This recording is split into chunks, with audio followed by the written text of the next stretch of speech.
এমন একজন ব্যক্তিকে মাস্টার মাইন্ড হিসেবে তিনি পরিচয় করে দিয়েছেন, যিনি এই পুরো জুলাই বিপ্লবটাকে বিভাজনের দিকে নিয়ে গেছে। আপনি একজন ছাত্র উপদেষ্টা, শহীদদের রক্তের উপর বসে আপনি মন্ত্রী হয়েছেন। আপনি যদি হাসিনার মতো অ্যাক্টিভিটি করেন, তাহলে আপনি ঘোষণা দিয়ে হাসিনা হন। তাদের শিশুসুলভ আচরণের কারণে আমরা এটাকে নষ্ট হতে দিতে চাই না। বাংলাদেশের 47, 52, 71, 24 আন্দোলন 25-এ এসে ভুলে যাচ্ছি নাকি ভুল পথে পরিচালিত হচ্ছে, কি বলবেন? ধন্যবাদ।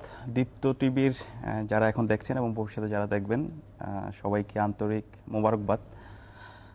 দেখেন, 24-এর জুলাই বিপ্লব ছিল এদেশের আপামর ছাত্র জনতার স্বতঃস্ফূর্ত ক্ষোভের বিস্ফোরণ। জুলাই বিপ্লবে আমরা এদেশের সর্বস্তরের মানুষরা আমাদের প্রত্যেকের পরিচয় ভুলে গিয়ে কমন গোল নিয়ে আমরা রাস্তায় নেমেছিলাম। আমরা সবাই মজলুম ছিলাম। আমরা জালেমের বিরুদ্ধে আমরা ঐক্যবদ্ধভাবে লড়াই করেছি এবং আমাদের 2000 ভাই বোন জীবন দিয়েছে। তো এই নতুন বাংলাদেশে আমাদের আকাঙ্ক্ষা ছিল, আমাদের প্রত্যাশা ছিল, শহীদরা যে জন্য জীবন দিয়েছে সেই প্রত্যাশার আলোকে একটি বৈষম্যহীন ইনসাফভিত্তিক বাংলাদেশ বিনির্মাণ করা। এবং সেই স্পিডটা আমরা দেখতে পেয়েছি জুলাই পরবর্তী সময়ে। এবং সে সময়ে আমরা যে অন্তর্বর্তীকালীন সরকার গঠন হয়েছিল সে সময়েও মানুষের এবং সর্বস্তরের মানুষের একই স্পিড ছিল।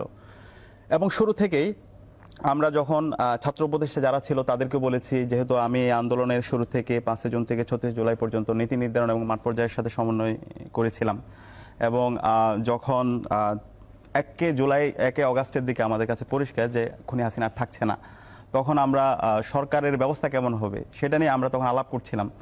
এবং ওই সময়ে 3 অগাস্ট আমি ডক্টর মোহাম্মদ ইউনূস স্যারকে তখন তার সাথে যোগাযোগ করি তার ব্যক্তিগত সহকারীর মাধ্যমে, এবং 4 অগাস্ট আমাদের একটা মিটিংয়েরও আমরা ব্যবস্থা করেছিলাম। আমি তখন আসিফ মাহমুদের সাথে আলাপ করেছিলাম, মাহফুজ এবং নাহিদ, আমরা 3 জন সহ ডক্টর মোহাম্মদ ইউনূস স্যারের সাথে বসার কথা ছিল। এবং এর মধ্যে আমাদের যেহেতু একটা টিম ছিল, যদি হাসিনা পালিয়ে যায় পরবর্তী সরকারের ফরমেশনটা কেমন হবে সেটার প্রস্তাবনা আমরা তখন তৈরি করে ফেলেছিলাম। সেটা হচ্ছে 3 অগাস্ট। এবং তখন আমাদের পরিকল্পনা ছিল হয় আমরা বিপ্লবী সরকার গঠন করব অথবা একটা জাতীয় সরকার হবে, এবং জাতীয় সরকারের অংশীজন কারা হবে সেটাও আমরা ঠিক করেছিলাম। এবং সেটা নিয়ে আমাদের 2 অগাস্ট থেকে বর্তমান উপদেষ্টা মাহফুজ আলমের সাথে আমার পুরো ঘন্টার পর ঘন্টা তখন আমরা আলাপ করেছিলাম। এবং ওই সময় আমাদের প্রস্তাবনা ছিল এখানে 3টা অংশীজন থাকবে। এর মধ্যে হচ্ছে 1990 সাল থেকে 2008 সাল পর্যন্ত যে নির্বাচিত যারা প্রতিনিধি ছিল, ফেসিবাদের দূষর আওয়ামী লীগ এবং ফেসিবাদের দূষর ছাড়া 1990 সাল থেকে 2008 সাল পর্যন্ত নির্বাচিত প্রতিনিধি ফেসিবাদের বিরুদ্ধে যারা লড়াই করেছে তাদেরকে নিয়ে তাদের একটা রিপ্রেজেন্টেশন থাকবে। এরপর হচ্ছে ছাত্রদের একটা রিপ্রেজেন্টেশন থাকবে এবং সিভিল সোসাইটির একটা রিপ্রেজেন্টেশন থাকবে, এবং এর মাধ্যমে একটা জাতীয় সরকার আমরা গঠন করব। তো সেই